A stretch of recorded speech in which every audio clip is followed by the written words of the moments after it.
अस्सलाम वालेकुम व्यूअर्स, आप सब कैसे हो? उम्मीद करती हूँ इंशाल्लाह सब ठीक होंगे। आज हम ऐसे पकौड़ों की रेसिपी लेके जो बिल्कुल मुनफरिद और बहुत टेस्टी होंगे। रेसिपी स्टार्ट करते हैं। ये मैंने 2 बड़े साइज के आलू लिए और इनको ऐसे जैसे ना देखिए बारीक बारीक ऐसे कद्दूकश कर लिया है। जिस तरह हम गाजर का हलवा बनाने के लिए गाजर को करते हैं। तो इसके अंदर हम तकरीबन आधी प्याली बेसन डालेंगे, लाल मिर्च पाउडर 1 टीस्पून, नमक हाफ टी स्पून, अजवाइन हाफ टी स्पून, हल्दी 1 चुटकी।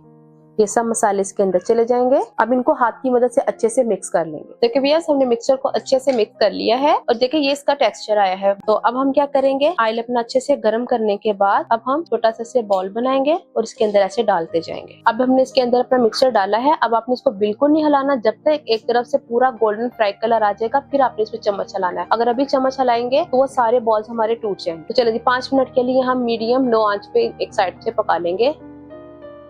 देखिए व्यूअर्स, हमारे एक तरफ से पोटैटो बॉल्स पकोड़ा बनके रेडी हो गया है। अब दूसरी तरफ से हम इसको पका लेंगे, इनकी साइड चेंज कर लेंगे। देखिए अभी ये बिल्कुल कच्चे हैं, अभी पूरे तरीके से नहीं पके, इनको हाथ लगाने से भी टूट सकते हैं, इसलिए हल्के हाथों से इनकी साइड से ऐसे हम चेंज कर लेंगे। दोनों तरफ से जैसे ये क्रिस्पी और गोल्डन फ्राई कलर आ जाएगा तो अपनी प्लेट में निकाल लें। देखिए व्यूअर्स, हमारे दोनों तरफ से पोटैटो बॉल्स पकोड़ा बनके रेडी हो गए हैं और ये देखें कितना प्यारा इनको कलर आया। इसी तरह बाकी के फ्राई करके फाइनल लुक के साथ सर्व करते हैं। देखिए व्यूअर्स, पकोड़े बनके हमारे रेडी हो गए हैं। तो अब हम इसके ऊपर थोड़ा सा इसके ऊपर हम चाट मसाला डालेंगे। ये अपने टेस्ट के अकॉर्डिंग भी आप डाल सकते हैं।